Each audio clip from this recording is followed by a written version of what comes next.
turn off loop, and then get the countdown. There you go.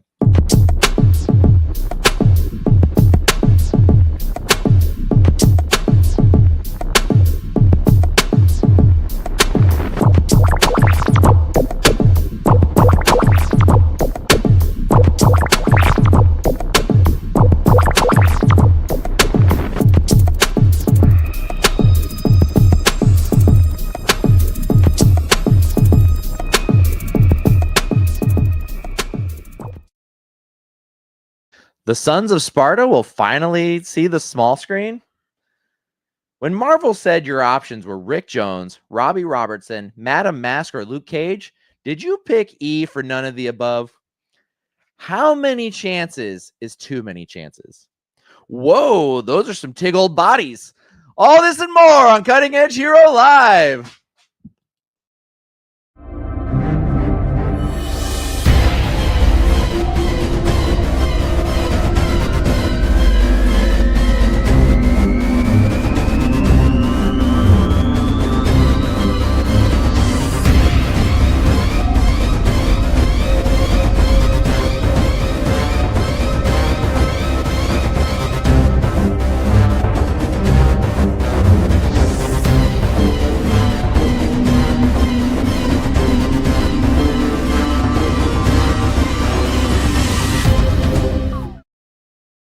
Welcome to Cutting Edge Hero! I am the Nerd King, Danny Stewart, your host for this and every episode of Cutting Edge Hero. Landon, it was his first show to be the co-host of the show with me, but he is just plumb tuckered out from moving, so Landon is taking an L this week. But I am joined in the studio by the fascinating and handsome Randy Tapley. Randy, how's it going? It's going good. We survived the storms. Yes. We were just under a tornado warning. Apparently it landed like on the edge of Cape Girardeau from both sides. There's some damage, all of that. I haven't really gotten to check it out just yet. But we are down in the studio, thankfully safe from the damage, and we wish everyone a safe and speedy recovery. Hopefully no one was seriously injured. But that being said, we have a great show for you tonight. We will be talking about some of the latest news in the bullet points here in a minute. We are then going to break down the CinemaCon highlights and talk about Daredevil Born Again Episode 7. And we will also be doing our 5 favorite artists on the hit list. Before we do all of that, though, Randy, what's the nerdiest thing you've done this week? Probably spent too much time thinking about my hit lists. And then also like rewatching several things that appeared on my hit list. Okay. And binge watching Daredevil, but not able to catch up fully. Don't worry, I'm going to spoil the hell out of it for you. Unfortunately, that is one of the negative sides of being on the show with me. If you don't get a chance to watch the current whatever, I'm still going to talk about it. So hopefully spoilers don't ruin your life. They don't ruin mine, and I apologize if they do. You're here for the duration. Randy, the top right corner there, you can see we've got some comments coming in. Yeah, if you will click those, I can see them as they roll in. Let's see. Story Love said, why this music? Hold on. Why this music made me think of the Heffalump and Woozle songs. It's very intentionally nostalgic music. CJ Lovelady said, my mic sounds nice. Check 1. Perfect. CJ, appreciate you. Ron Cramble, from Icon Gaming. He runs gaming for all of Cape events, so both Cape Anime and Cape Con, and he is just a good friend and a good friend to our show. And then Storylove also said, Danny. One of those is the right way to spell my name. New FromSoft's game, Dustblood. I couldn't see it. Yeah. So, unfortunately, with Landon being out, we won't be covering gaming, but feel free to throw your comments in the chat about it. And Randy, you got any gaming news this week? No, I don't stay up too well. Okay, then I won't throw it over to you for that. But the nerdiest thing I've done this week is I'm getting prepared for CinemaCon coming up this weekend. We are just 3 days away from getting to meet J. Michael Tatum, Brandon McGinnis, Dina Sherman, Colleen O'Shaughnessy, and John Swayze, all incredible human beings, all prolific voice actors who have been in some incredible series. I'm not going to list them for you. Check them out. Go to cape-events.com. You can buy your tickets still online, or you can go to our Instagram or our Facebook and catch up on all of the latest news coming out of the show. It's going to be a good time. But also on top of that, I'm currently 3D printing a Generation 1 Optimus Prime figure that I found online, and I'm going to hand paint it, and I'm very, very excited to get it finished. I tried to print all 58 pieces of it at one time. The print failed twice. So now I'm breaking it into 10 pieces at a time. It's taking me roughly an hour. So I'm going to have about 6 hours invested in this figure by the time it's done printing. And that's just to get it off the printer, and then hours and hours of work getting it handcrafted and lovingly turned into my main man Optimus. Randy, I was telling you I do have a Generation 1 Optimus model that I put together. It's pretty sweet. He's got the Matrix of Leadership in there. It opens up the chest cavity. It's got like 6 interchangeable hands. It's got his guns. It's got his laser axe and laser sword come with it as well. I like it here where he's opening up the Matrix. This is my second week, and I need to step up my nerd game. Story Love and her husband got me this for Christmas this last year, and that is a IDW Comics Megatron, which is just incredible. This one had fewer interchangeable hands, but still very cool. I do want to get the matching Generation 1 Megatron to go with that figure, though. And then also the matching IDW Optimus for this one. And just a lot of them. I just want an Optimus Prime on every available space I have in my house. I love Optimus. He's one of my favorite protagonists throughout all of history. And feel very strongly about him. Anyway, all of that. Randy, you want to talk about some news? Sure. Why don't you fire those bullet points at me? All righty. Bear with him.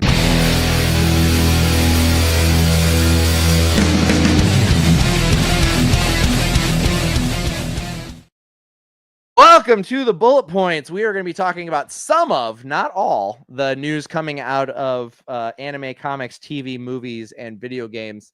I'm going to lean on Story Love for the video game part. But anyway, in the anime world, for those of you who are fans of Netflix's Castlevania series, they've had like 3 now. That kind of animation style, they reached out to that same group to make an anime for the Devil May Cry video games. Now, I love Devil May Cry. It's one of my favorite video game franchises. I've played them all. 2 is gross. The rest are great. And then DMC should have never been made. Somebody deserves to be punched right in the junk for that. But the rest of the games are awesome. Devil May Cry 3 is my favorite. And this series is going to loosely take place around that DMC Devil May Cry 3 age Dante. Although it does take place in an alternate reality, is not going to follow the storyline of the other games in the franchise. It's a whole new story that takes place in a whole new setting. But you will see your favorites: Lady, Virgil, Dante, Sparta, Trish. All the best characters from the series should be in it. And it actually drops on Netflix tomorrow. That's very exciting news. That is very exciting. I'm very excited. I only played the 4th game, but I absolutely fell in love with it and bought the other games to go back and play, but it was like not a remastered version, and I was like, couldn't go back. Yeah. So 4 and 5, both incredible. I liked what 4 did, but I liked that 5 brought Virgil back into the fold. Virgil is my favorite character from the Devil May Cry franchise. And I love that it brought Virgil back into the fold. He was a big part of 3. He's one of the main enemies, one of the main antagonists in 1, but you don't really get to know him. And then in 2, he's not featured at all. In 3, he's a younger version that hasn't been turned into the Dark Knight yet. 4, he's largely missing. And then 5, Virgil comes back to life. And it was so satisfying to get that story arc. And I'm just looking forward to more from that. In comics news, so some months ago, they introduced a new Venom in the Marvel Comics world in a storyline called All New Venom, appropriately.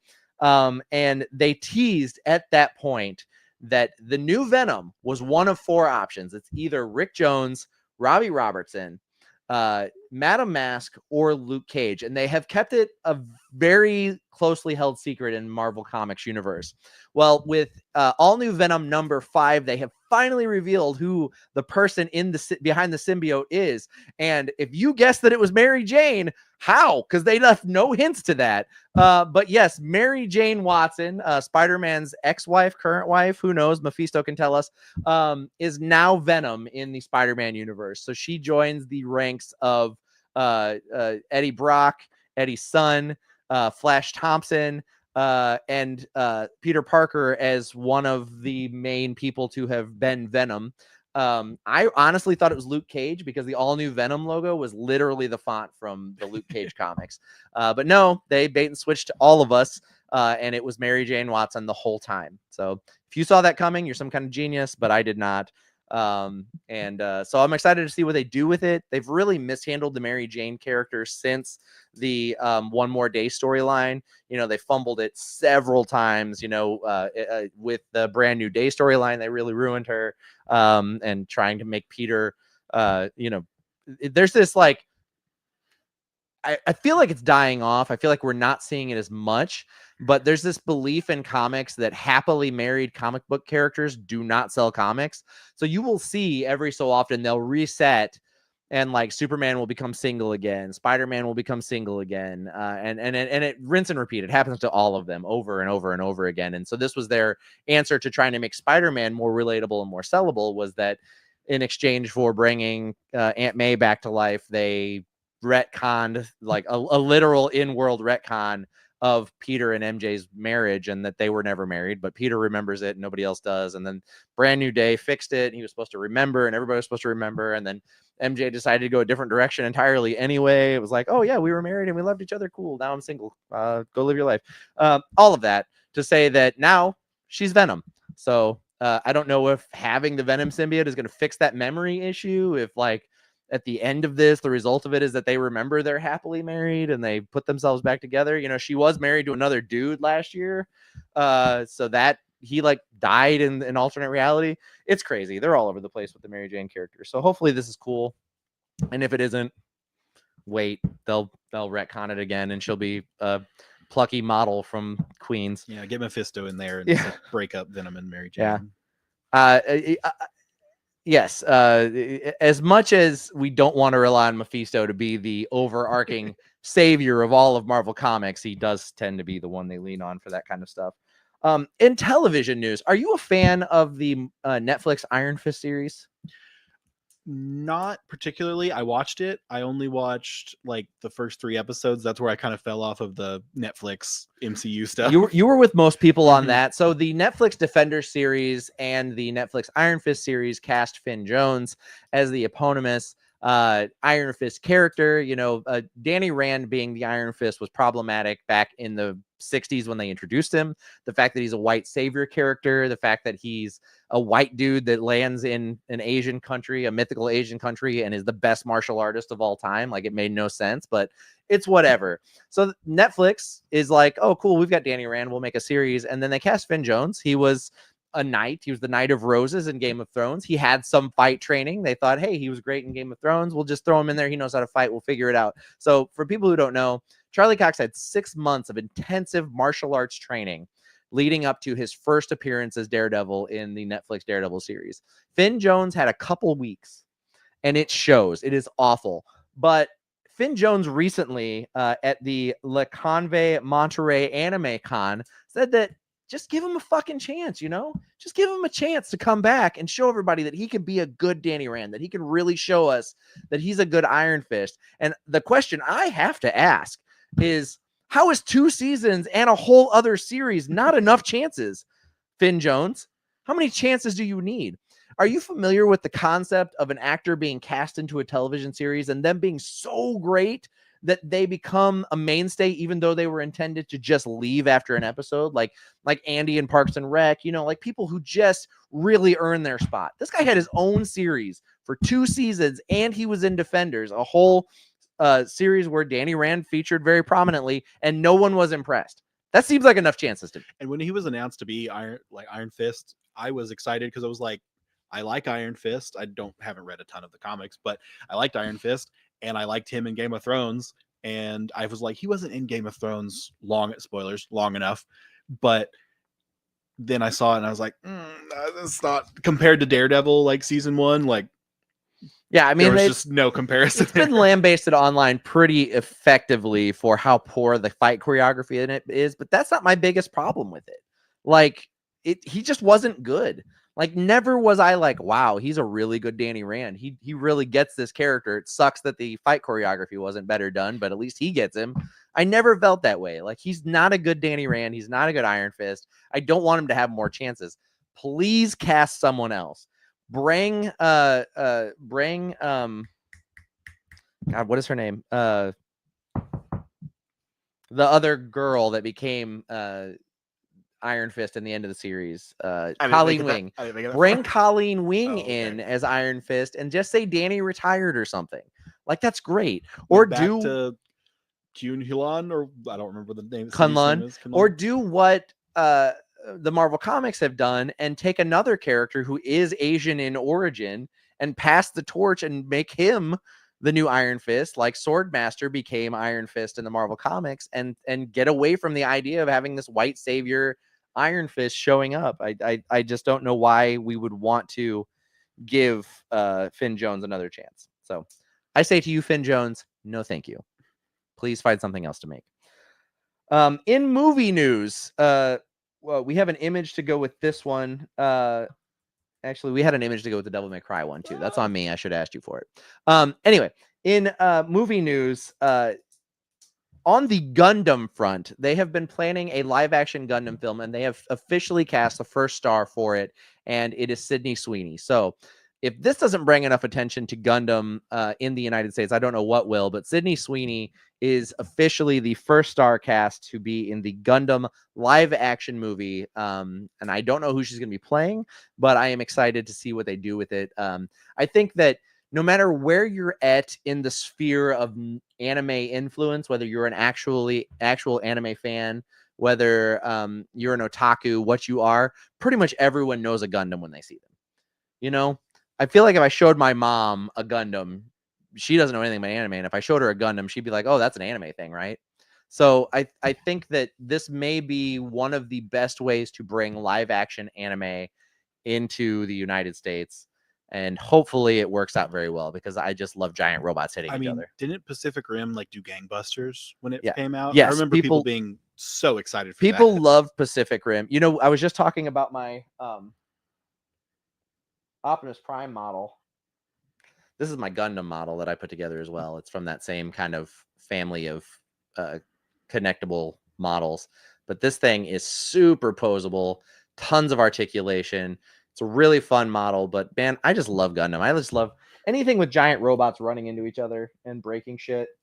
Does it for me. So I'm excited about this one. I think it's going to be great. And that is everything I have for news. If you will go back to the comments, I can read what Story Love put up there about the Nintendo Direct announcements. Let's see. The Nintendo Direct today was awesome. They announced Mario Kart World, Deltarune, Duskblood, Borderlands, Switch 2. It's going to be a good June 2025. Damn Tiger, we hit the jackpot. Thanks, Story Love. But yes, Mimi Schaefer said, can't wait to see you all this weekend. Yes, for the Anime Con. It is our 10th annual Anime Con. We are excited to put it on. And Gundam models are so fun. I haven't even seen the show, but love the. I can't read tonight, but love the toys. Yeah, me too. Anyway, so that is everything we have for news. I hope this news didn't just graze you. This has been the bullet points.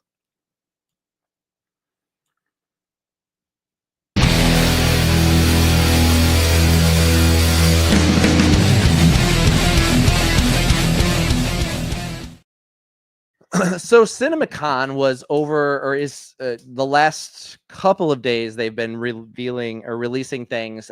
Nothing too crazy. Warner Brothers did some stuff. They've got some Warner Brothers animation coming out. They're doing a dynamic duo cartoon that is just Robin centric animated movie. Sony came out of the gate swinging. So they have announced that Spider-Man Across the Spider-Verse, the third in the Spider-Man, the Miles Morales Spider-Man films, will be releasing in June of 2027. So that's pretty exciting. They're using a new art style, and it is beautiful. There were so many stills, and I was like, I can't pick which one. So I thought to myself, you know what? They can Google them. So if just Google like CinemaCon or Spider-Man Across the Spider-Verse, like it's incredible. The new art style looks beautiful. They're really mind-blowing stills, so it's pretty exciting. But on top of that, Sony also announced that the fourth live-action Tom Holland Spider-Man film is going to be titled Brand New Day. Here is the title card for the film. You can see that it's going back to the classic red and blue for Spider-Man. And then Brand New Day, as I said, is a storyline right out of the comics. It's been very divisive amongst fans. So it'll be interesting to see where they're going with this, because in the comics, it was a soft reboot for Spider-Man as a character. He was single. He started dating someone else besides MJ. And he had a relationship. Harry came back from the dead. Obviously, Harry Osborn hasn't even appeared in the MCU Spider-Man films yet. So there's a good chance that we will get an introduction of Harry Osborn and an introduction of Norman Osborn. I know that this is supposed to be a more ground level Spider-Man film, so it'll be interesting to see what they do with it. But Tom Holland's coming back, and other than that, we don't really have any information about it. Let's see. I think I had. Oh, let's see. And that was everything I had for CinemaCon highlights, actually. They did a little bit of a presentation for the Superman movie. It was mostly behind the scenes footage. They extended the trailer that they previously shown by a couple of seconds, and there's a new still out giving a pretty good look at the Fortress of Solitude. That being said, it's like a corona of gems jutting out of the ground in the Arctic. It's nothing like mind-blowing. It's actually a little underwhelming for me every time you see the Fortress of Solitude, and it's not like his house, and it's just like it's like a bunch of gems creating a cave in the Arctic. Like, canonically, the Fortress of Solitude is like a mansion that is like in like some gems in the ice. And so like when you get to like the Superman movies, Smallville, all of that, and it's just like a windblown, like icy, snowy cave with some diamonds around it. It's like, that's not what the fortress is supposed to be. So Like, where's the bathroom? yeah, Like, like how is this structurally sound? where's the bedroom? Where is he laying down with Lois when they come here for their little like mini vacations away from the rest of, like, she can't survive in subarctic temperatures like Superman can. There's got to be some sort of insulation structure in there. It's also supposed to be full of robots who like are doing lab experiments. There's like a very like fancy, like state of the art lab in there where he runs like scientific experiments, and it's like the Bat Cave but like for Superman. And usually in live action we haven't seen that, and I'm wondering if that's what James Gunn is going to give us, or if it is just going to be another cold cave with some like little crystal platforms, and that'll be the whole Fortress. As long as there's a little doghouse made of crystal for Crypto. Yeah. Apparently Crypto is just like going to be the star of this movie. Like, I'm fine. Like, more than Superman. Like, this it is the showed Crypto him movie. saving people. There was color and Crypto, and I'm probably going to be happy with this movie regardless. Yeah. So we'll see. Again, I have mixed feelings about it, and I'll wait to see it before I really comment on what the film is about. I just don't personally trust that James Gunn can give us the kind of Superman film that we really need. That maybe invokes that like wide-eyed optimism that the Christopher Reeves Superman films gave us, without like becoming mass murderer of steel like the Henry Cavill films were. But that being said, I'm remaining neutral until I actually see it with my own eyes. I don't want to overjudge or say that it can't be that good, because I might have to eat my hat, and I love this hat. So but yes, that is all the highlights coming out of CinemaCon. There was some more stuff, but nothing that I'm super interested in. So, you know, if you're interested in more than that, or if I missed anything you want to talk about, feel free to throw it in the comments. Otherwise, we're going to move along. Daredevil episode 7 fell on Disney Plus yesterday. I have been saying this the entire series. It's slow. It's still slow. and it's underwhelming. And I want it to be better. I desperately want this to be the home run that it needs to be for the MCU, and it just isn't. It is falling short in every category. The action isn't actiony enough. The Daredevil scenes aren't Daredevil-y enough. The lawyer scenes aren't lawyery enough. Like it just misses the mark. Like it is never really hitting the point that it's aiming for. For me personally, I am excited that we're finally getting Daredevil in the Daredevil show. I'm sad that it took 7 episodes for that to be the case. But even the Daredevil scenes are so underwhelming. And if you guys will give me a second, I want to speak directly to Hollywood. Okay. I want to speak directly to you, Hollywood. Listen to me. Learn about martial arts. Learn them. Okay. Daredevil is a ninja trained in a level of martial arts that is above the mastery of anyone else you're going to meet on the street who knows martial arts. He is so good at martial arts that you have to travel and work for your entire life to be at the level that Daredevil is at. He's like Batman. He is a master of multiple forms of martial arts. He is a ninja. He is fast. He has better reflexes than an average human being. He can see in 360 degrees around himself. Okay. I say all of this because when you introduce Muse, a serial killer who in the comics is an inhuman with super strength and superpowers and makes a decent enemy for Daredevil, but you introduce him into the MCU and the only bit you give us that explains why he's good at fighting Daredevil is he was really into Taekwondo when he was a kid. Like, I don't care how many local Taekwondo tournaments Muse won. He should never be in any way, shape, or form an equal to Daredevil physically or in combat. So whenever Daredevil and Muse go toe-to-toe and Muse is holding his own against this cold-ass ninja who has fought against armies of other ninjas at different points in his life and is trained by other world ninjas who have powers that an average human being could not understand, that makes no sense. For every martial artist in the world, every pure trained people who have put real time into martial arts like I have. I'm trained in 5 different martial arts. For people that are really into martial arts, Taekwondo is a fun thing you learn at the mall. If you brag about being a good Taekwondo martial artist to real martial artists, they're going to laugh at you. It is a discipline. There's nothing wrong with it as a base, but you do not become a good fighter on Taekwondo alone. You just don't. I'm sorry, that's the truth. There's a reason there are no pure Taekwondo MMA champions. Like there's people with Taekwondo in their like group of martial arts for sure. Absolutely. It's kicking, it's hitting, it's a martial art. But there is no one purely Taekwondo who has won anything in like a multiple discipline combat situation. Taekwondo just is not that martial art. It's fun, it's flashy, it looks good. You're not winning fights against serious martial artists with Taekwondo alone, not unless you get very, very lucky. So just saying Muse was really into Taekwondo as a kid is not a good explanation. Please stop doing that. Please, please, please. You look like a joke. The minute I heard that, I rolled my eyes and I said, that is the dumbest shit I've ever heard in my life. That makes no sense. Oh, he's really into Taekwondo. He won a lot of championships when he was younger. So what? I'm really into hockey. I don't know. Does that make me like a great hockey player or like that I should be great at lacrosse? Like I don't know what that comparison means. It means nothing. It was dumb. It was a dumb line to put in there. Please learn something about martial arts and stop doing that shit. And if you're a Taekwondo person, even like there's no one who's like, yeah, I'm a 6th Q black belt in Taekwondo and I could take anyone. Like, no, you can't. That's not what that martial art is designed for. Sorry. If I hurt feelings, it's fine, but I will put my karate against your Taekwondo any day of the week. I will be more effective. That's just the truth.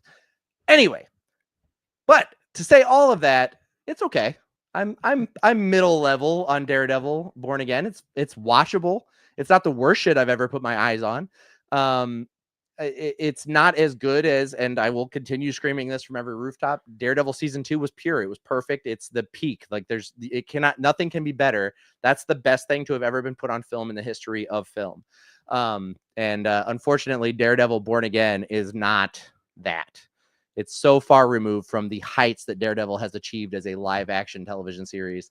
And I just really, really hope that the second season of this really gets their shit together, because this first season has just been boring as shit for me. And as a Daredevil fan, I expect better. There's so many better stories to tell about Matt, and it could have been done at such a better level. And it has just been, and I hate to say this because it's just a trendy way to say like boring, but it's mid.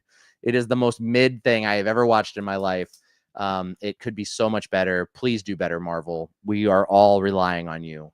And I think that the one leg they have to stand on for this, Randy, is that we know that they filmed 18 episodes of this and were ready to put it on TV, and they finally gave creative control back to Kevin Feige and the Marvel heads, and they took it back down and changed the storyline entirely. And so I think that unfortunately they're trying to salvage that first half of that 18 episodes and make a season 1 out of it. And so we're getting a bit of that story that wasn't good and a bit of story that is good, and they're trying to make the two work. I do want to say the Kingpin stuff, not good either. Like, he went from Kingpin is a cold, methodical killer, and he turned into a giant crying 3-year-old toddler who didn't get his way in this episode. And I just expect better. Like, the writing is just so see-through, so transparent, so not well done. Please do better. We're relying on you. Please give us good Daredevil episodes. I hope that episode 8 just is mind-blowingly good, because the first 7 have not done it for me. How many episodes are going to be in this season? I think so. It's 9 and 9. It's 9. The first season is 9, because it was initially 18 episodes for one season, and then they split it into 9 and 9. So it's gonna be 9 for the first season, 9 for the second. How much season. time they have to turn it around. It looks like they don't have a lot of time to turn it around. They don't. There's 2 more episodes left in this first season. Hopefully it gets a lot better over the next 2 episodes. What do you think so far? And just pretend I didn't just say all of that shit. How are you honestly feeling about it? 5 minutes into the newest episode, and it's entertaining. I am a bad nerd because I watched season 1 and I loved it. I watched season 1 of Jessica Jones, loved it. Watched like 3 episodes of Iron Fist, and then have not watched anything else. So I haven't seen season 2 of Daredevil. So Iron Fist, not good. Luke Cage, awesome. Jessica Jones season 1 is awesome. Daredevil season 1 and season 2 are awesome. Luke Cage is awesome. Season 2 of Jessica Jones, not as good. They really water her down in season 2. That's sort of where I fell off, because I was like, I loved season 1. I love Caitlin Ritter. Kristen Ritter. I'm bad with names. Have you ever watched Don't Trust the Bee in Apartment 23? I haven't. No. That's a tangent. But as far as the season goes, it's entertaining. But that's about it. I've second screened most of it just because, which kind of speaks to it. That's maybe not a huge point away from it, because I do that with a lot of things. But it is like second screen show. I got the gist of it, So it's not like enraptured me in a way that has, like blown me away. It takes quite a bit to like blow me away, but actually it doesn't. But this one hasn't done it for me. I like seeing more lawyer stuff, because that's what this season has been a lot of, is like a ton of, like, yeah, for I sure. am not a lot Daredevil, of it. and it's like, we all know you're gonna be Daredevil.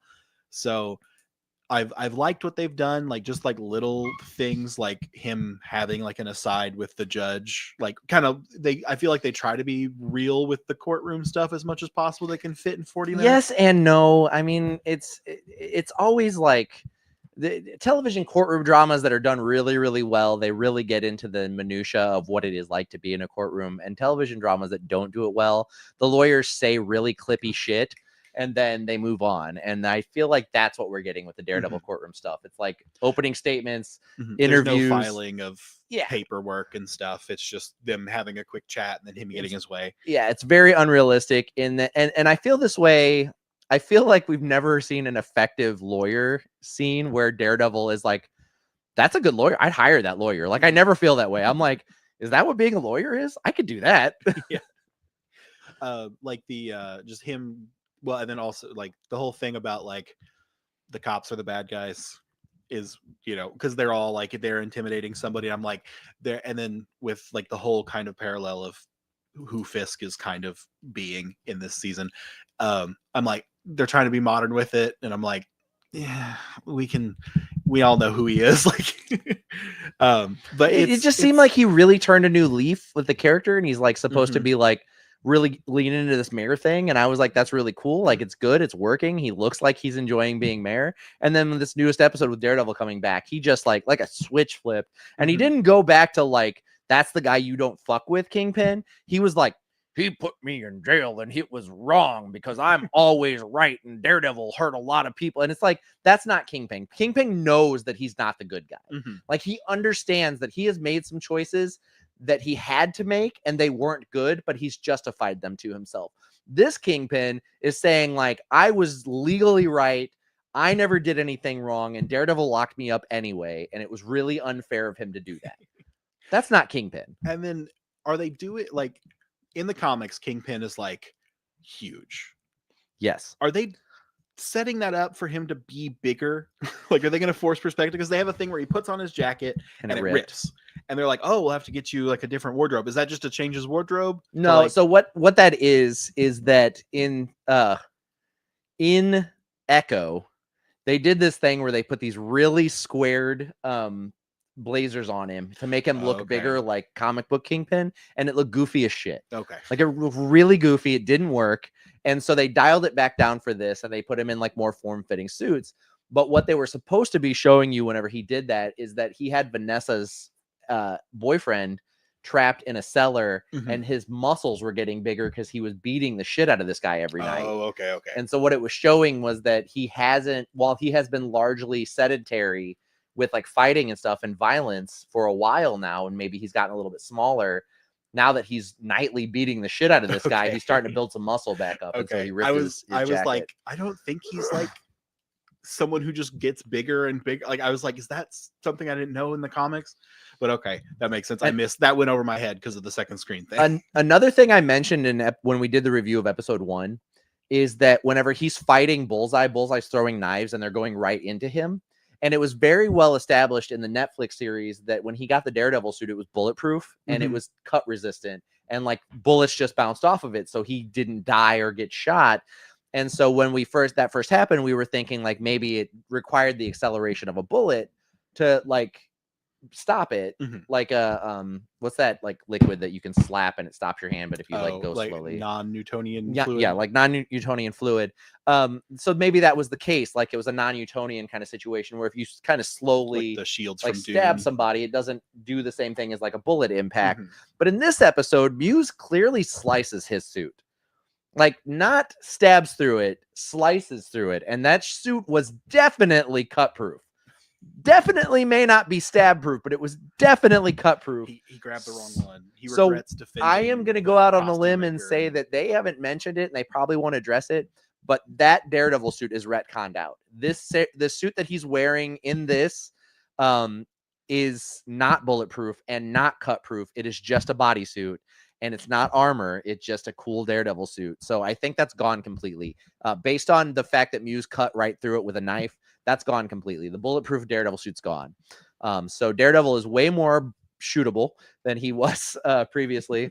And that makes more sense as to why Bullseye's knives went right into his body and didn't hit any kind of armor. He had so many of those knives too. I mean, I assume he came prepared, but oh boy, I just kept being like, he still has more. He's got more knives. Well, he had like a belt of knives around both legs and then completely around his body. And I think he had them on his arms. So he had a lot of knives. Plenty to choose from. And I don't know if they were like 2 or 3 deep in there too. Like he might have been like taking 3 out of each. I don't know. It was a lot of knives though. You're right. He threw a lot of knives in that episode, but you also don't know how many he picked back up. So he could have ricocheted him back into his own hand. I have no idea. But anyway, that is our review of Daredevil episode 7. If you disagree, if you want to call me an idiot, throw it in the chat. I don't care. But I'm very underwhelmed with this season. I wanted it to be the second coming, and it just isn't.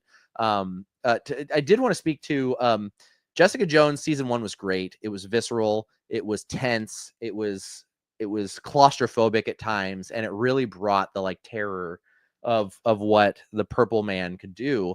And season 2 she just like goes from like full on like fighting people to like throwing people left and right, and that's all she does. That's every fight in this show. There's no choreography. She grabs someone, she throws them this way, and then she grabs them, she throws them this way again. And that's every fight that she does in the season. It was just very, very different from the first season that was done so well.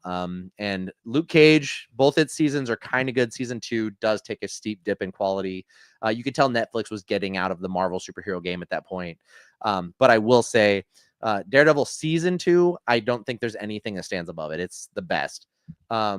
Jesse J. Stewart said, "You're an idiot." It does require you to be at a level of knowledge equal to, if not greater than me, to judge that. So I'm going to pin that on the Dunning-Kruger effect. Feel free to Google that. But I understand. I'm JK. I just wanted to say that. I appreciate you at least commenting, and thank you for tuning in, Jesse. That being said, that is our review of Daredevil season 7. And speaking of things that we did enjoy this week on the hit list, we're talking about our 5 favorite artists. It's okay. Randy's going to get these segues down. Fully zoned out as you He's said so that. close. Fully zoned out as you said that. He's almost there. Why.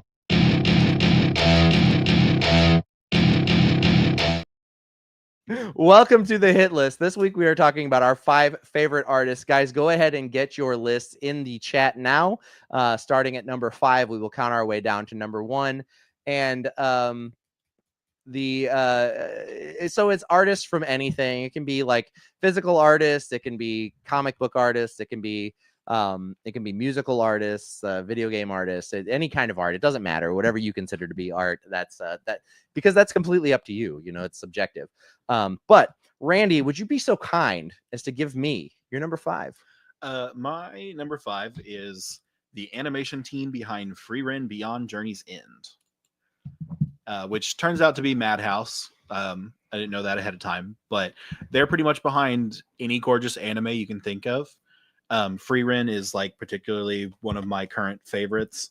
If you haven't seen it, it's like a elf. She's finished a battle with a demon king is where the show picks up. It's a 10-year journey with like her and 2 humans and a dwarf.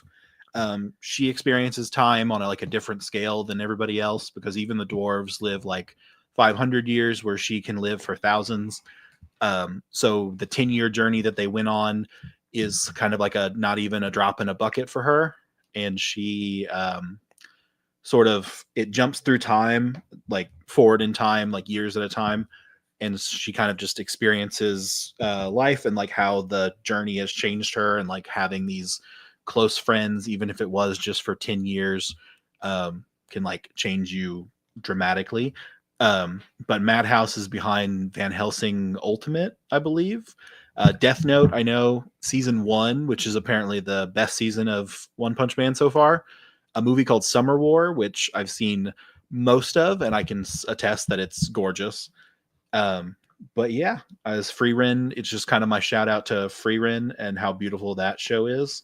I love Frieren. That's one of my favorite anime probably of the last like 15 years. It's so good. For as new as it is, it's like nearly flawless as far as like season 1, which, you know, every show can kind of crap their pants in season 2 and beyond. Yeah, it's just gorgeous. I don't believe it will. Like, out of story aside, and the story is incredible. You might click it back to the comments so we can see what people are saying. Story aside, the art is fucking beautiful. Like, it's so good. But yeah, Eric Johnson in the chat. What up, Eric? He's noise. Frieren is very well done. Yeah, Frieren is beautiful, and we were talking about it before we went live. But Frieren is just one of it's a rare thing in the anime world to not be rife with fan service. Like there's a little bit of like love interest and stuff going on there, but they don't sexualize Frieren at all. Like other than her butt hanging out of a mimic, her butt hanging out of a mimic every once in a while. They don't sexualize any of the female characters in it. they just treat them as equal warriors, and it's so good. The story is so good. Frieren is knowledgeable, she's able, she's more powerful than almost anyone in the show, and she's very humble about it. And she's training other people to be on her level, which means that they're all above what the average person is, and she's got this like legendary ability that nobody's seen in so long.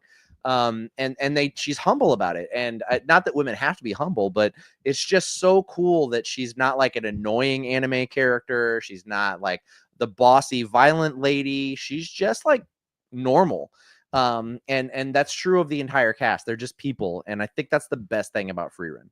It subverts a lot of the tropes. She's like, it's if you've seen Solo Leveling, I won't compare it exactly to that, but like she's on a level where like, in most of the fights, like she's not in any, like they're not truly in any danger, or she's not, but like they still are able to have like stakes and emotions.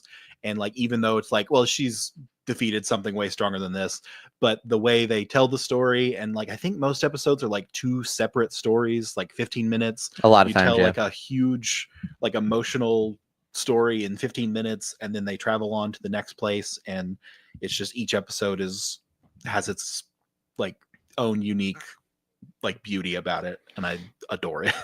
What do we have in chat? I see we've got some number 5s up there. I think starting with that one, yeah.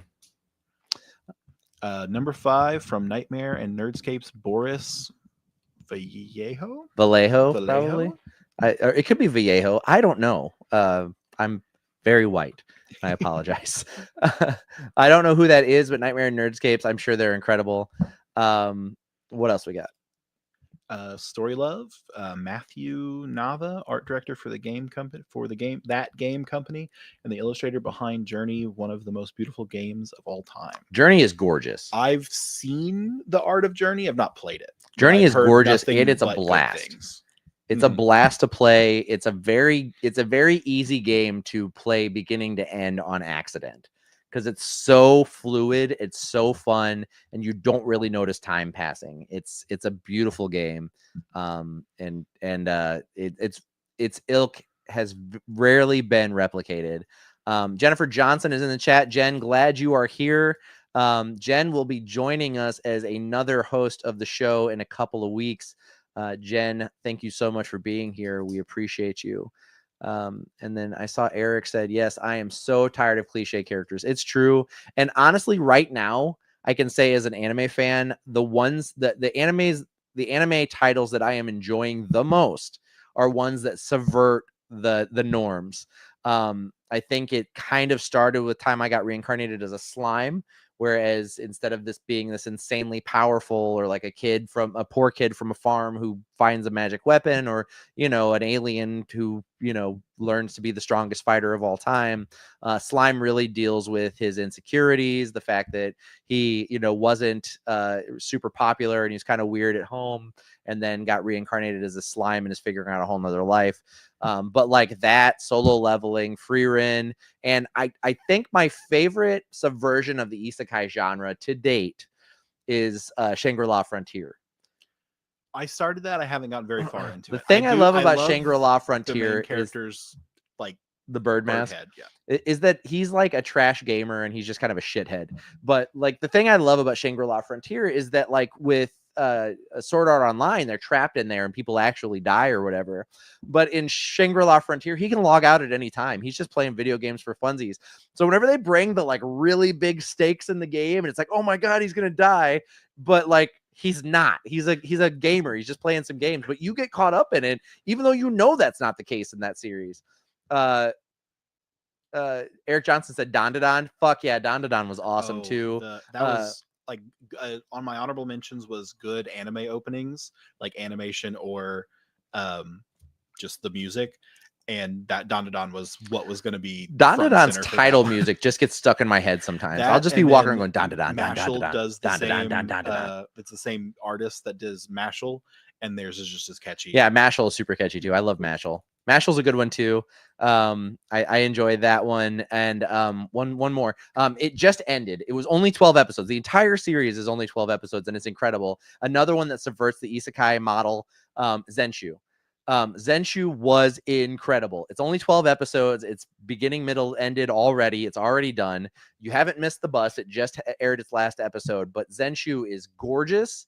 It is an homage to classic anime while also giving us that beautiful Mappa style that we have grown to love.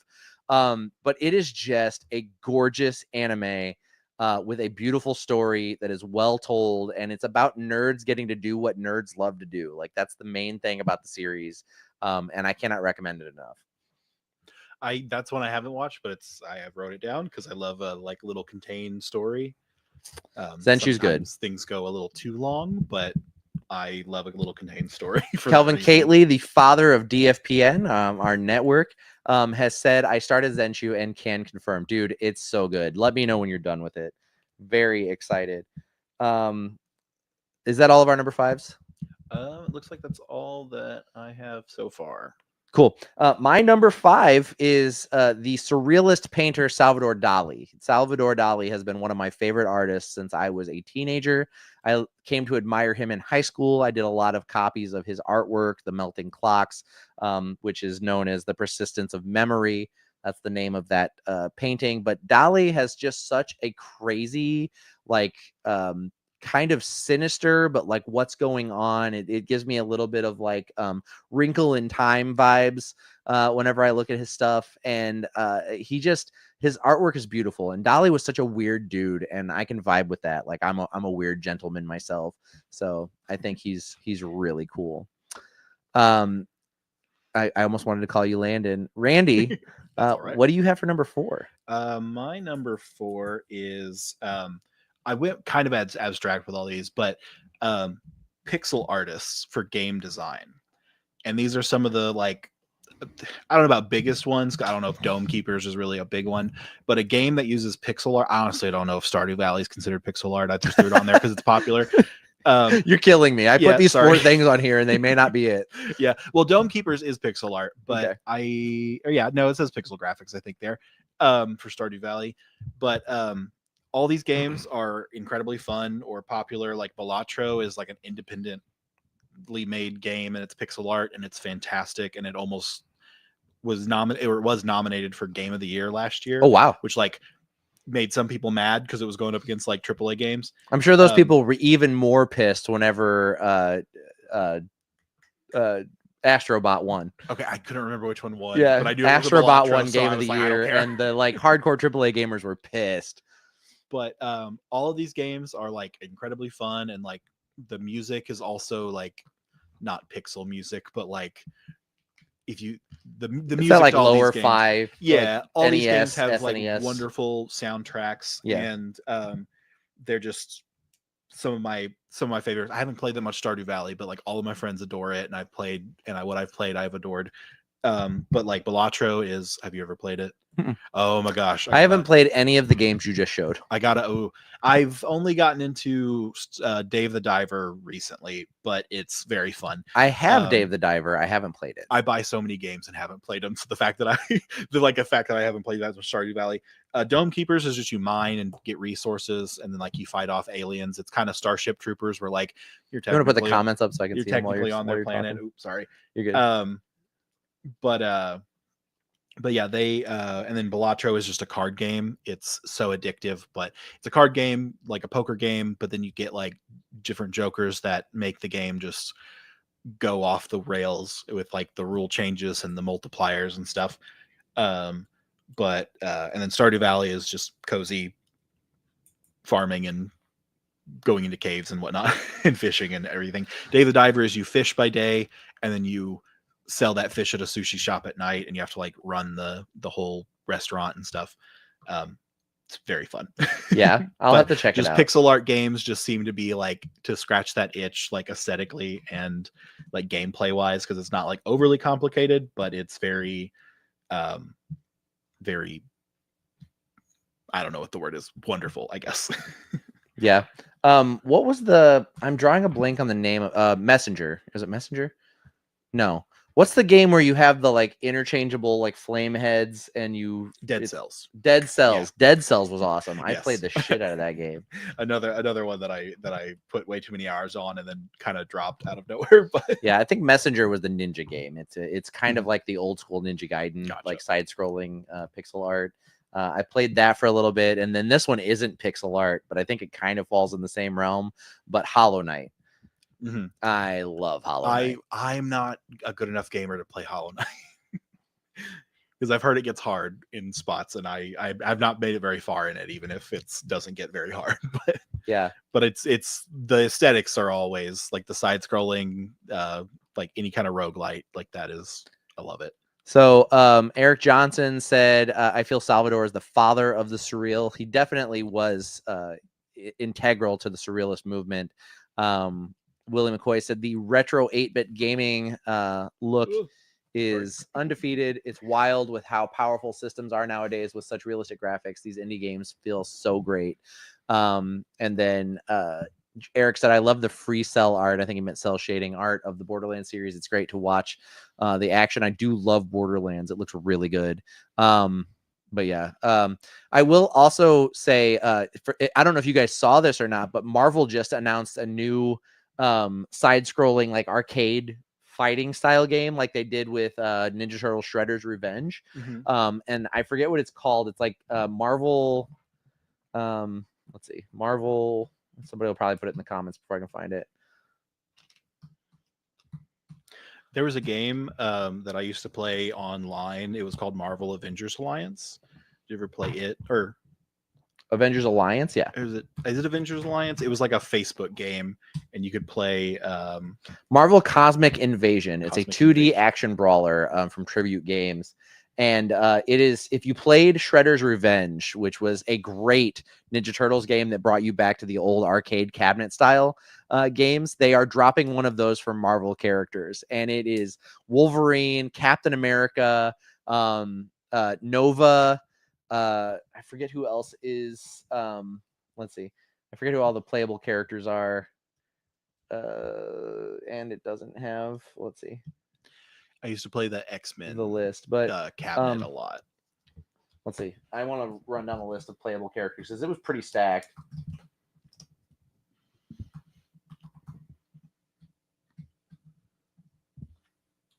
Marvel Invasion playable characters.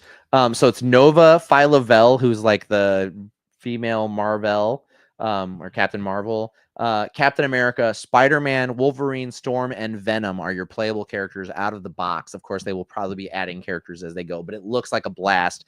Anyone who played the 6-person X-Men arcade cabinet ever knows what this game is about, and I cannot wait to play this with a bunch of friends for a long time. I'm very excited about this. But anyway, what do we have in the chat? Let's see. Story Love says their number 4 is Stephen Gamel. Scary Stories to Tell in the Dark. Yes, if you've ever seen the covers to Scary Stories to Tell in the Dark, they are creepy as shit. And then I was reading a little bit ahead there. Nightmares and Nerdscapes, they put Luis Royo, and give me just a second because I have to go out to my other bookshelf. I'll be right back. There is, if you go on, if you go on Amazon, I've seen there's a book called that kind of goes with scary stories to tell in the dark. I'm trying to find the author, but it's called Scary Stories to Make You Scared of Stories. And I haven't bought it, but I like the cover itself is very riffing on Scary Stories to Tell in the Dark, and the cover is just a big Dracula who is holding a gun and pointing it like at the holder of the book. But yeah, let me see if I can find the author of that. I'm glad I looked this up. So as soon as I saw the name, I Googled it because I knew it sounded familiar. The Wayfarer Redemption series by Sarah Douglas. Luis Royo did all of the cover art for these, and it is incredible looking.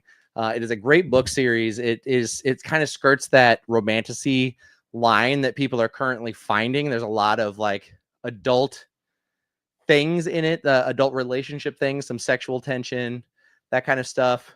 And yes, so Nightmares and Nerdscapes, yes, another fan. I love Wayfarer Redemption.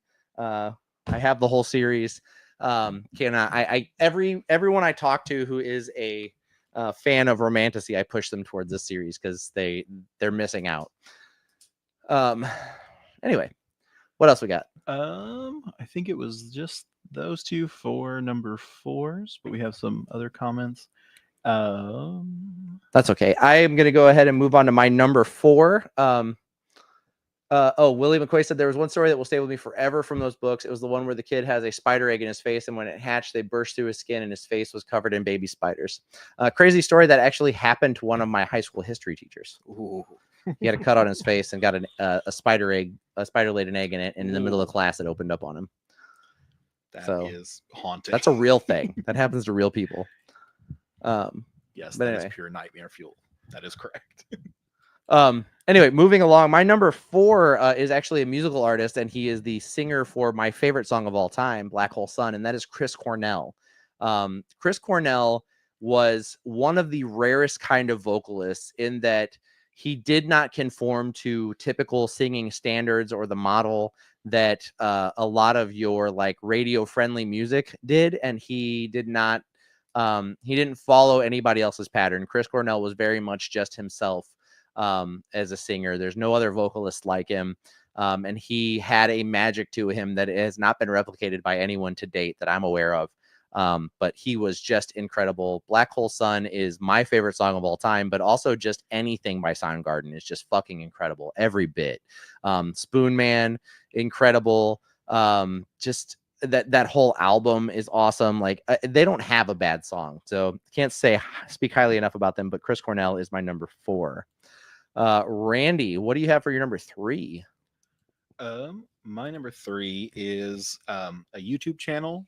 It features 4 artists. It's called Drawfee. I don't know if we cross promote on here. Sure, but, absolutely. I absolutely adore them. I've been watching them for years. It's made me like want to become a better artist because what they do is absolutely incredible. It started out as My Morning Drawfee, like play on My Morning Coffee, and it was Nathan Yaffe and Caldwell Tanner. Caldwell Tanner's not on the D&D podcast now, but they both started it when they worked at College Humor, and then the other people kind of joined up and like as they were employees there, and it's just every week they have a new prompt, and they say they take dumb ideas and make even dumber drawings. It's Nathan Yaffe, Julia Lepetit, Karina Farik, and Jacob Andrews, and they are just 4 artists that like they're comedians, they're artists, they are funny with what they draw, and then they're also just stunning artists. Like what they can do is crazy. Sometimes it's just doodles, other times they just absolutely flex on each other and everyone watching with how great of art they can do. Have you seen the Game Changer episode that Nathan Yaffe was on? Yeah. I think it was he's where they really good. They do like the Pokemon cards and stuff, and they do the face painting, and they do like a big T-shirt, and like it's just so funny. He's so funny. Yes. But it was nice to see him come back to his College Humor roots. Remember my son Damien? He's a big fan of Drawfee, and I was watching that episode. He walked in and he's like, "Is that Nathan Yaffe?" And I was like, "It is." And he's like, "Why is he?" And he like, as he's saying it, like steps around the couch and sit down. He's like, "Why is he on here?" Yeah. Like, ooh, the power of Nathan. They're so good. And then like my favorite one just rotates through because they're just always, one of them just does an amazing job or just like says something. And I'm like, because they like do like a draw class thing that you can watch and kind of like learn from them and stuff, and they're funny, they're profound, it's awesome. But yeah, and then seeing them on like different dropout shows, like it's cool to see them kind of be back, and then Caldwell will come on to their show every once in a while, and that's always fun. I listened to Not Another D&D podcast, and Caldwell is hilarious. Yes. So. I honestly, when I started Drawfee, I didn't like Caldwell very much. Like I was like, oh my gosh, and then like I've grown to love his humor. Just he's grown on me so much, and like NADPOD is one of my favorite shows. Like it could be on here as my favorite artist, but I didn't go that far from it. But yeah, that whole channel, I've watched it for years at this point, and just fantastic all around. What else do we have in chat? We have I see a number 3 there, and it looks like Eric Johnson threw up a number 4. Yeah. With number 3 from Nightmare and Nerdscapes, H.R. Geiger. Fuck yeah, H.R. Geiger. So if you're not familiar with H.R. Geiger, he did the original Alien design in Aliens. He also did he was the designer for a little film called Species, which is incredible and one of the most sexually violent alien creatures that's ever been designed. Those of you who are nu metal fans, if you've ever seen Korn live post like 2001-ish, he designed a mic stand for Jonathan Davis that Jonathan Davis still uses to this day, where it's like a woman's body and rib cage, and it comes up, and then the head is the mic stand, and the mic comes out of the forehead, and it's really cool. H.R. Geiger is a legendary artist, and he sees the world in a way that we could only wish to see it. We're going to bounce back to the number 4, Eric Johnson's Banana Joe's Mama. If you know, you know. Banana Joe's mom. I had to Google this, Eric, so thank you for that. Banana Joe's mom is a recurring character in the amazing world of Gumball.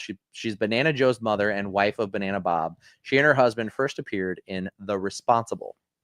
So I didn't know, but now I know. And I guess she does art. I don't know. What else we got? Story Love says Beatrix Potter, known for her children's book Peter Rabbit, but became an illustrator from her work recording mushrooms and fungi. Yeah, sounds like she knows who to party with. Yeah. The fun guys. Is that all of the? I believe. Hell yeah, best mic stand. Serena Best of 9 Stewart, my beautiful niece, in the chat.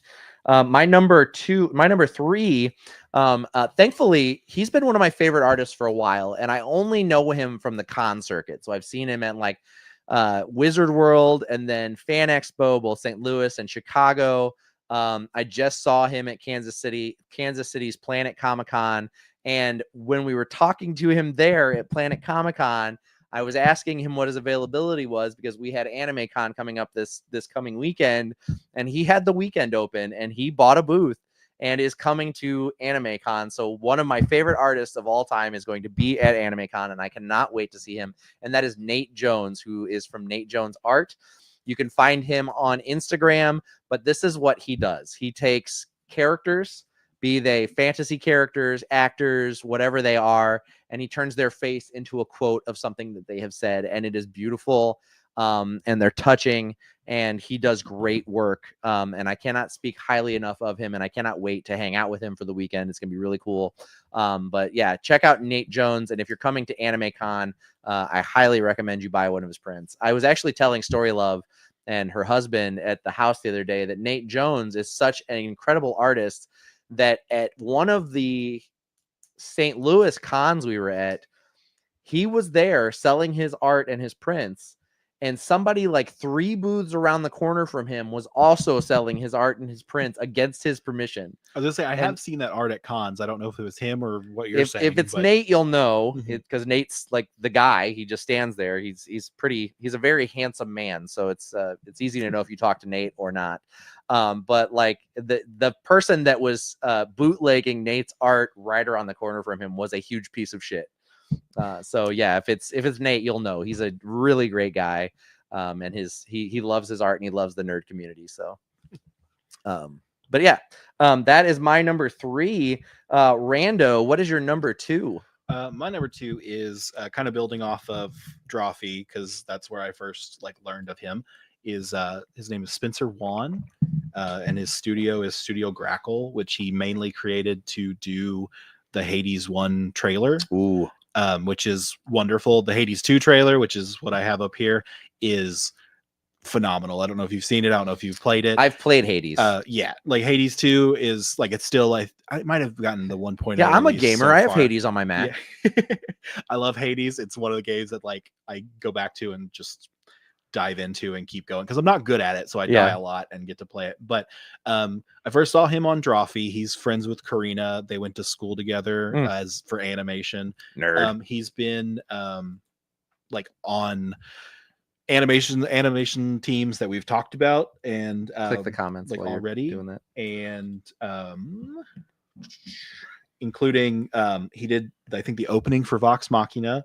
He's worked on Into the Spider-Verse, Owl City, or not Owl City, the Owl House, and season 1 of Castlevania. He was the art director. Ooh, Castlevania is gorgeous. Yes. Willie McCoy says, I love Hades. That game is so beautiful and so fun to play. Mm-hmm. The like he's made a joke saying like, oh, I think this animation got better after season 1 because he didn't work on it after season 1, but season 1 is still stunning and gorgeous. And like he's on an episode where he just animates like a quick animation of Trevor doing like a little whip move in the style of Owl House, and the speed at which he cracks that out and it, like the art that he can do so fast as an animator is insane. But yeah, so he's my number 2. Can't say enough good things about him. He's just pretty much any like gorgeous animation you've seen, he's probably had a hand in.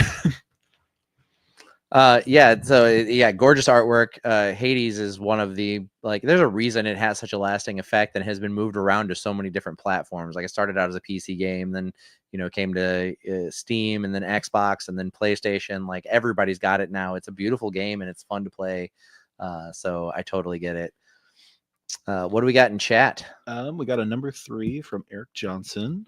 Miyazaki, his art makes me want to go back to Japan. It makes me hungry. So Hayao Miyazaki from Studio Ghibli.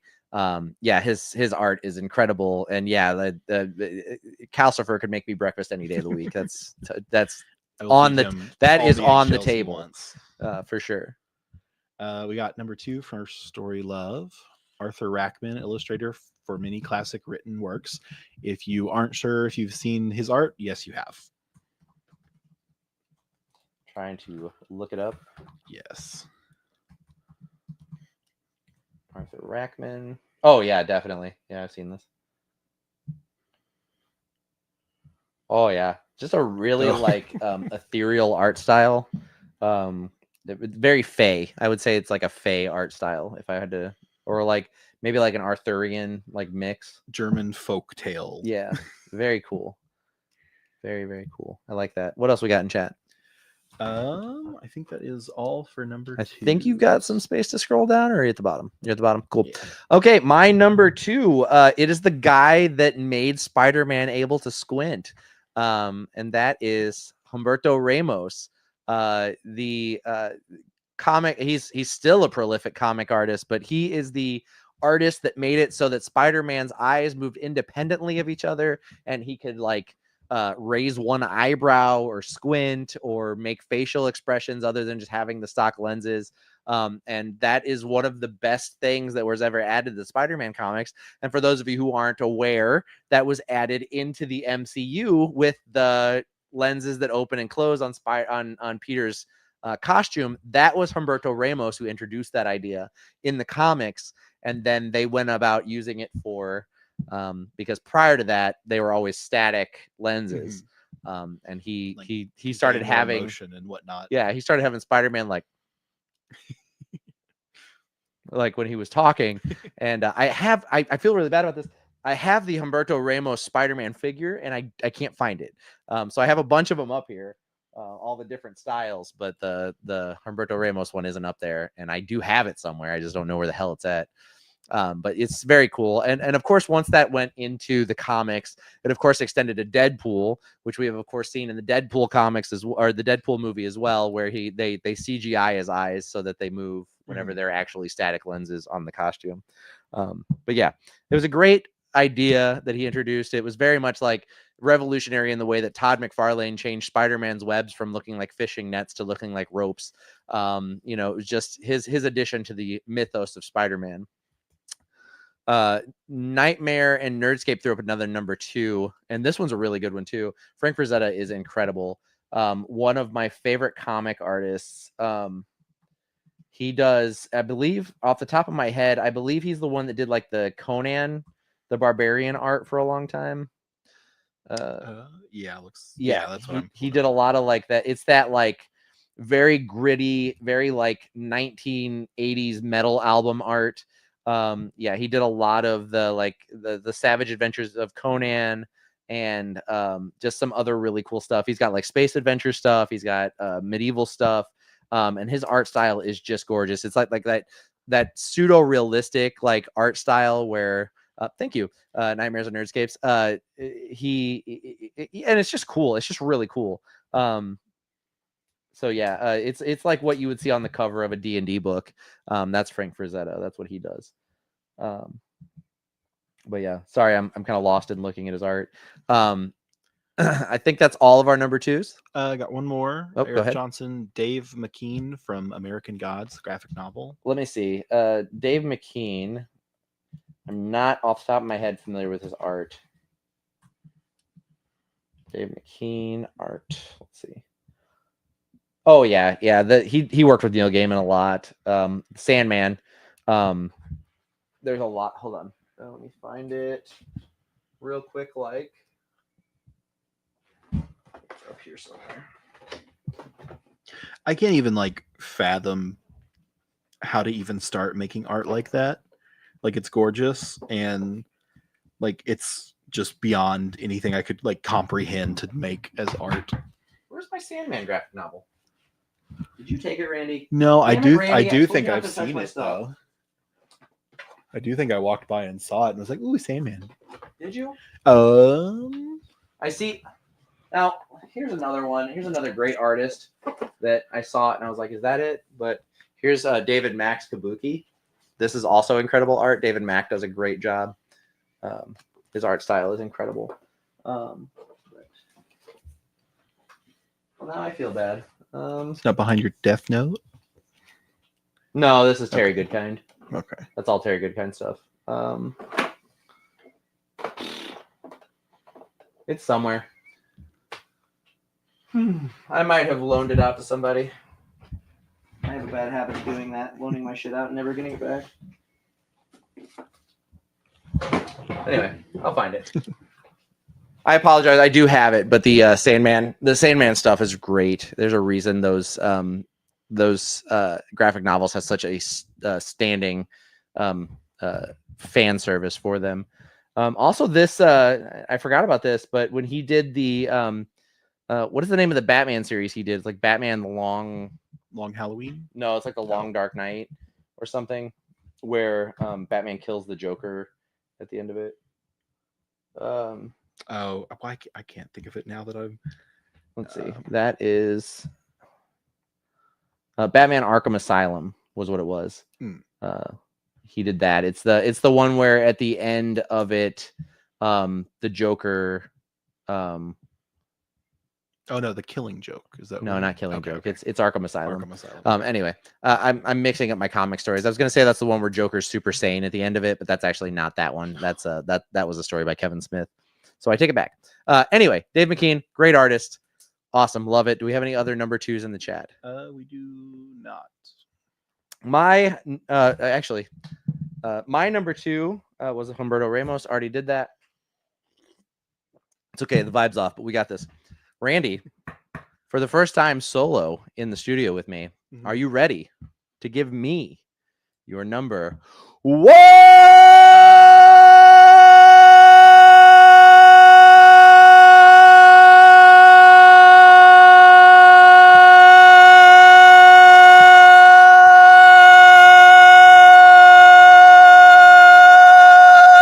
Randy, your number one, please.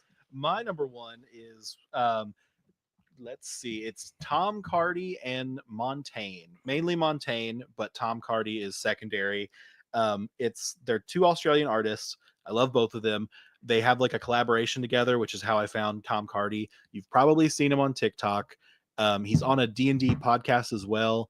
What's the name of the podcast he's on? He like guest stars on it. I think it's like Same Dragon or I had it down. I don't think I wrote it down. Let me look it up while you're talking. What is his name?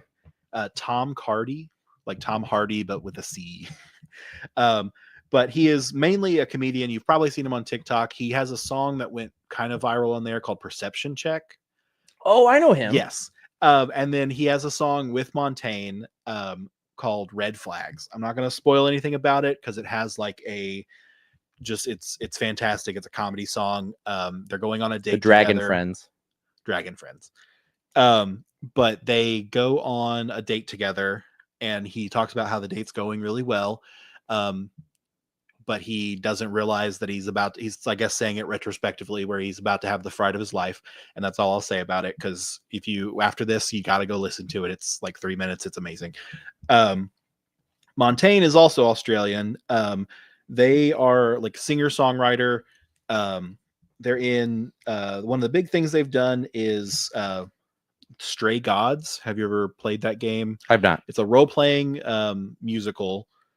And it has Ashley Bailey, I believe, is the main character's, or Laura Bailey is the main character's voice. Yeah. Ashley Johnson is like one of her friends who plays a muse, who she like arrives at her apartment and dies, and like her powers are passed on to Grace, I believe is the main character's name, Laura Bailey. So it's Santa Claus rules. Yeah. But now she's being accused of her murder because it happened in her apartment, and she has her powers now, and she has to like move through the world and like sings, and your choices of like song lyrics change like the outcome. And there's other voices that you've heard, like that let's see, Felicia Day, Erica Ege, Troy Baker. Ooh. There's more. Those are the ones I wrote down, but she wrote songs for that, which is really cool. Or they wrote songs for that. Laura Bailey is an incredible singer. Yes, like the trailer that I've seen, like that made me want to buy this game. Incredible. Yeah. And they're all really a good. Dynamic voice. Like yes. I've seen her in concert. She is incredible. Does she have like a band, or she does like I've seen where she does like video games that she has sung songs for. She performs them live with like an orchestra. Oh, that's awesome. It's really cool. And then they are My Brother and Me is another podcast that I love. They do the main theme for that, for the newer episodes. They've done it for like several years now, but they're just an incredible artist. They have, I think, 3 albums. They're like, both of them are a combination of like nerd, comedy, musical talent, which is just something I lack fully. Like you talked about musical artists, and I just, all of it's over my head. Yeah. I have zero taste in music. Who's your favorite band? You will be judged. I don't even ask. Probably Montaigne. I don't. But second runner up, I'm gonna get judged really harshly. I'm pretty sure. Imagine Dragons. I'm judging you pretty harshly for that. I vibe with them so much. Like they're very poppy. Like I caught onto them because I played League of Legends. I probably get judged for that too. But I love them. I haven't listened to them much like recently, but that's just because that's how my music goes. But I'll find one song and just like stick to it and listen to it 1,000 times. And I've done that with pretty much all of Montaigne's songs. But yeah, they are like individually, they're both incredible. Together, they're also incredible. I think they've collabed since then. I think there's another song called I'll See You Online. It's also incredible, but Red Flags is like what started it for me. Like, because I knew Montaigne, and then collabing with Tom Cardy, and I just followed Tom Cardy since then. His songs are just funny and just telling a story and stupid and fantastic. But that's my number one. My brother just said Jonah loves Imagine Dragons. He's like 8 years old, dude. Like I won't judge him as hard as this grown man sitting to my right. But I know I'll be judged, but like I can't tell you how many people were talking crap on them, and then we're just also singing Thunder. Oh yeah, absolutely. Because they're earworms, and I love earworms. Right. Catchy songs don't necessarily mean that you're either a good or bad musician. Having a bop, there's nothing wrong with that. I can't honestly, off the top of my head, think of any reason why I wouldn't like Imagine Dragons, other than the fact that they have a name that invokes bliss in me, and their music does not do the same. I do want to Imagine Dragons. You say that, I'm like, oh yeah. Dragons are cool. And then I hear their music and I'm like, what does the dragon have to do with it? Where's the dragon? I've never imagined. Why do you make me think about dragons and don't have songs about dragons? Imagine Dragons. Why would you do that to me? I mean, there's thunder dragons. Yeah, but that's not what they're singing about, Randy. Yeah. There's radioactive dragons. That's not what they're singing about, Randy. And there I'm- are no I'm- radioactive. Well, there are radioactive I mean, dragons. there they're should be, they're though. kaiju. You're talking Okay, about there we Ghidorah. But anyway, Story loves You number one nerds. to get away from me being judged for my lack of musical taste. But Montaigne is awesome, and Tom Cardy's really funny, and together they're funny. So that should redeem my musical taste a little bit. Watch everybody listen to them and not enjoy it. But, yeah, go ahead with Story Loves number one. Sean Lohman, a unique, heartfelt artist with some of the most fun and interesting work I've ever seen. Yes, Sean Lohman is an incredible artist. Some of his art hangs in my house. He is also a very good friend of mine, and he does do very, like, I think actually I'm going to go get a piece of his artwork. So talk amongst yourself. I do want to show it off. He did a custom piece for me. And then I'm going to grab another friend that's going to be an honorable mention for me. So I'll be right back. And you can all lambaste me in the comments for my Imagine Dragon takes. You used the word lambast. You just confused the fuck out of everyone. I don't know if I used it right either.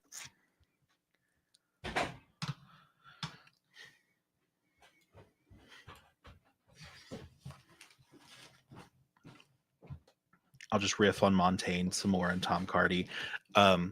He has also been in composed music for Hell of a Boss. If you've watched Hell of a Boss on YouTube.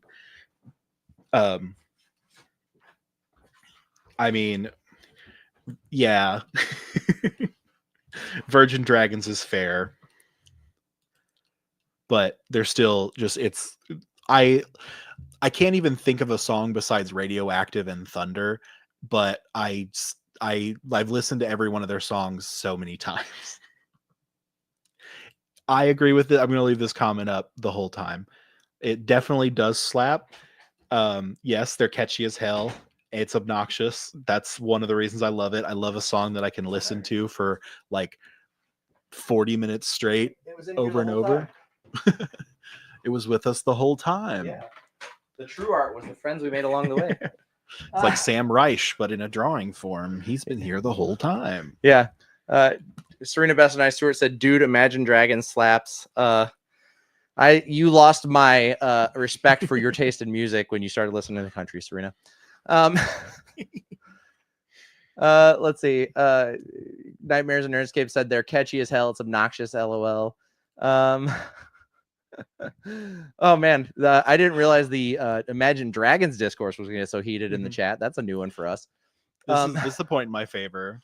Yeah, the fact that Arcane used their song for their theme gives Imagine Dragons a little bit of grace. Right, it's their only that good is song. A very good song, which they've been tied to like League of Legends for a long time. They've been fans. Well, isn't like the lead singer like a avid League of Legends player? Yeah. I think they all are, and because they did a promo for one of the characters that came out. I can't remember his name, but Warriors, that's what it was called. Yeah. But yeah. Yeah, but like Coheed and Cambria, way better than Imagine Dragons. I've heard like two of their songs. I can't remember what they are now. Yeah. Sean Lohman, is that what the artist you were talking about? So this is an original piece. So everybody knows Wolverine is my favorite superhero. Our show is literally named after him, and this is an original art that Sean did for me. It is kind of this just like crazy sketch of Wolverine. He did this cool blend of like the blue and yellow costume with the brown and yellow costume from the Chris Claremont run. But yeah, and he's terrifying. I mean, look at it. But like it's so good. I love this. It's been hanging in my workspace for a long time, and I look at it fondly whenever I get the chance. But yeah, that is Sean Lohman art right there.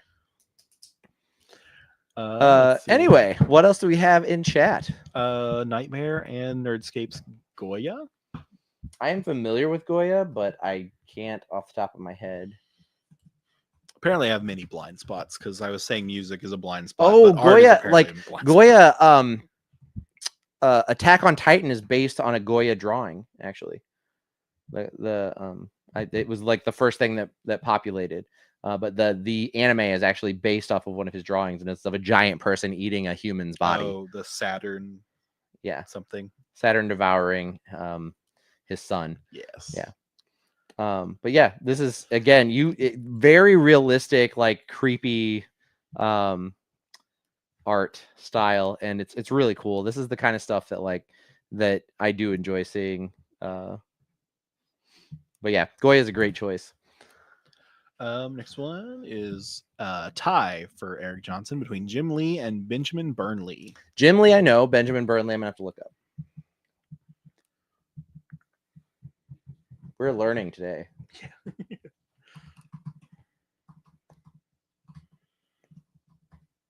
Jim Lee is one of my favorite artists. He's not in my top 5, obviously, but he is one of my favorite artists. Jay Lee is also one of my favorite artists. I love Jay Lee. But yeah, Benjamin Burnley. I see a lot of like musical art. It looks like from music group Breaking Benjamin since 2000. Is he the lead singer? Probably. He's probably the eponymous Ben in Breaking Benjamin. Yeah, cool. Yeah, he has a neat art style. I think this is a self-portrait, but it kind of looks like RDJ. But yeah, great choice. What else we got? Let's see. I believe that's all for the chat. We have a few more people commenting about pretty dope. It reminds me of an old Adult Swim cartoon talking about your Logan. Oh yeah, classic Adult Swim art. Logan looking good. Logan looking good. I mean, your definition of good and mine might be a little bit different. I like Breaking Benjamin as a band. They're not like, I very rarely seek Breaking Benjamin out to listen to them. I'm not like, man, I'm really in a Breaking Benjamin mood today. But when their music is on, I don't hate it. I do enjoy their music. One of my friends in high school, he had the CDs in his car. He could hold like 5 CDs. So he had like all of his Breaking Benjamin CDs, and he would listen to them in order. And if you rode with him and tried to change it or like skip a song, he would get so mad because he was like, I'm listening to them all in order. Do not mess it up for me. Black Mac in the chat said, I like their Arcane intro and the one from The Sorcerer's Apprentice. Okay. Is that all of our chat? Sweet. My number 1 is a comic artist that I love his art style. He's right up there with Humberto Ramos. But before I name him, I want to show my honorable mention. So this is one of my best friends from high school. We saw it like when I turned 18, he lives in Kentucky. When I turned 18, I went and spent a week with him in Kentucky, and we had the best time. And we have not seen each other since. So it's been like 25 years since we've seen each other face to face, but we have maintained social media presence, texting, messaging each other pretty regularly. He and I were like art class buddies. We did art class together for 3 out of our 4 years of high school. Then he moved to Kentucky. He went on to be a really great tattoo artist. That's what he does. He owns a tattoo studio in Somerset, Kentucky called Quality Custom Tattoo. They do like traditionals and also modern style art, but he's incredibly good. And his name is Nate Corder. And then one day Nate was doing these random drawings that he was posting on like Facebook of like a cat playing, I forget the name of it, but what's that like Japanese guitar they play with like the giant pick? Doesn't matter. But it was like a cat playing one of those. And then he did some where they were playing guitars, and I'm a guitar player. And I have always been a Strat guy. And Nate has always been a Gibson guy. And so when we were in high school, we argued back and forth about Fender and Gibson. And so the initial drawing he did, the cat was holding a Fender guitar, and I messaged him and asked if I could have one and how much it would cost me. And he made me one and sent it to me. So this is hand drawn by my friend Nate. And he, in what is just another in a long line of this Gibson Fender fight we do, put a Gibson SG in this cat's hand, just as a little jab towards me. But I love it. Like this hangs in my family room. All of my guests come and see it. Now, I'm not an interior decorator. I have one picture hanging in my family room, and it's this one. Incredible. He's such a good artist. And if you ever find yourself in Somerset, Kentucky, or in the area, go to Quality Custom Tattoos and get some work done by Nate. I certainly will at some point make my way down that way. But my number 1 is Marvel and DC comic artist Scotty Young. So Scotty Young has a style that lends himself more to chibi style characters. That being said, I love the way that he uses line weight to to create the characters that he does. Go ahead and throw that up there, Randy. So this is his Wolverine, and he draws Wolverine pretty regularly. I think he's better known for his Spider-Man, but I love his Wolverine drawing. The use of the blue and the black on the mask. Like I said, the line weight that he uses is always interesting. I think that every time I see his artwork, it makes me think on a visceral level. And it's crazy because he just does these cutesy little versions of characters, but every time I'm just like, fuck, that's stunning. He does such a good job. But yeah, so that is my number one. No surprise, a lot of mine were comic book artists. I'm a huge comic book fan. Jesse J. Stewart said that's awesome. I'm assuming that is about the drawing that Nate did for me. Nightmare Nerds Kid said those are guitar brands for the Imagine Dragons fans in the house. Funny. My favorite, you guys can roast me if you want. My favorite band is a little Canadian group called Unleash the Archers. They're barely known in the United States. They do power metal, and every one of their albums is a concept album written around these fantasy novels that the lead singer and her husband write. And they're incredible. They're huge D&D nerds. They spend a lot of time on Discord chatting with their fans. I found them by accident like 10 years ago and have been a fan. I traveled to a small little dive bar in Chicago one time to see them, and it was incredible. That was a crazy weekend with Story Love and her husband and my wife and I. We got on a plane, flew to Chicago on a Friday, saw Unleash the Archers on Friday night, got on a plane, flew back to St. Louis, went and saw Guar that night, and then Story Love was at the show, got elbowed in the face by some asshole in the pit, and then we drove back home that night. So it was just like this whirlwind weekend where we just went Chicago, St. Louis, and then back to Cape Girardeau. But Unleash the Archers was incredible. They're incredible live. They're incredible recorded. Their albums are all great. Test Your Metal is incredible. Anything off of Apex is awesome. Like all their albums are great. Go check them out. They're just really great nerds that make really great music. But Story Love, best concert ever. Yeah, we had a good time. Guar was a good time. It was nuts. But anyway, so that is our list for this week. Next week, we are going to be doing our 5 favorites. I wrote it down just a minute ago. Our 5 favorite mecha. So that is Gundam, Robotech, Neon Genesis Evangelion. What's the big? What is his name? Rim? I don't know. It's an anime with a big like. Gurren Lagann? No, Gurren Lagann's a great example though too. Big Robo, I think. But anyway, Big Hero 6? No, Big Hero 6 is an homage, like the Baymax character is an homage to that character. But any mecha character from any series, whatever that you're into, we can talk about that. And then shortly here in a second, as soon as we end this segment, I would like you guys to throw some more ideas at me for hit lists, because I'm running short on ideas and would love to hear some crowdsourced ones after that. But anyway, next week, your 5 favorite mecha. This has been the hit list.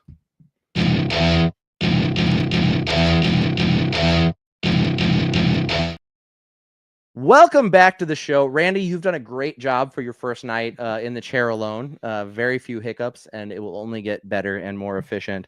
If you want to kick the comments up there, we will take people's suggestions. Just for a couple of minutes, I am listening to your suggestions for the hit list for the next coming weeks. So we're going to do Sonic the Hedgehog characters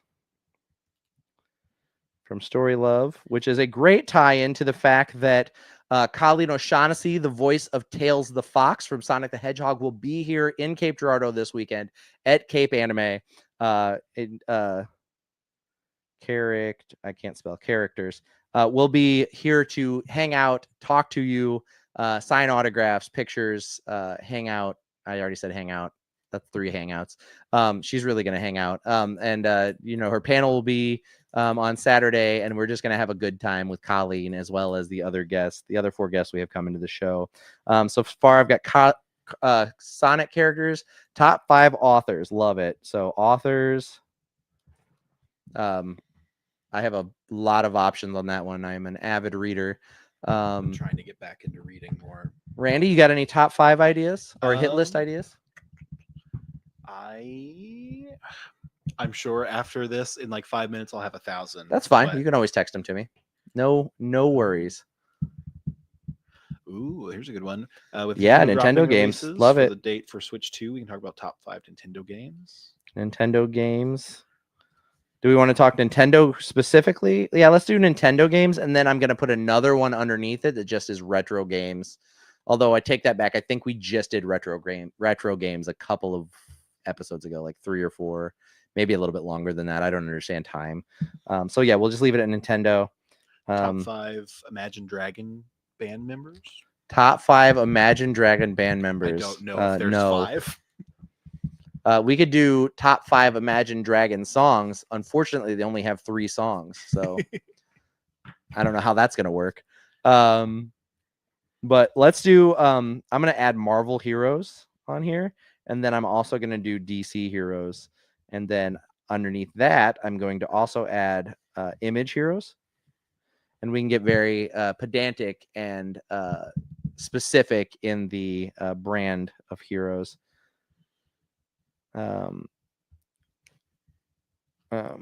We could also do Image heroes or characters in general. That doesn't, I guess it doesn't necessarily have to be. Top 5 90s songs, any genre. Love it. 90s songs. You can probably already guess what my number 1 is going to be on that list, but my other 4 are a mystery. Let's see. Let's do. You know what would be really fun? We could do fantasy classes. Ooh, Your 5 favorite fantasy classes. So that will lean into like D&D, fantasy authors, manga. We talked a lot about Video isekai games today. We could talk about top 5 worlds you would want to be reincarnated into. Oh, I love that. Yeah. Top 5 worlds to be isekai into. Ooh, top 5 one-hit wonders. Okay. We got one submission already, the Macarena.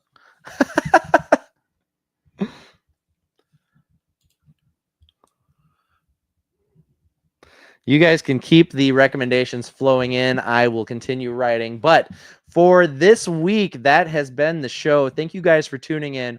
We could not do this show without you. I mean, technically, we could just sit here and speak into the ether, but what would be the fun in that? You guys make this show worthwhile, and we love and appreciate each and every one of you. Yes, even you.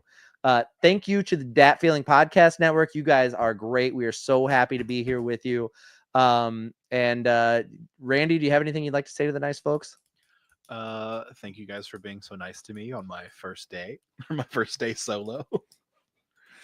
Yeah, so you guys are awesome. Next week we are talking about our 5 favorite mecha, and then from there we will move on to our new list. I just want to say you guys have been great, and we've been Cutting Edge Hero.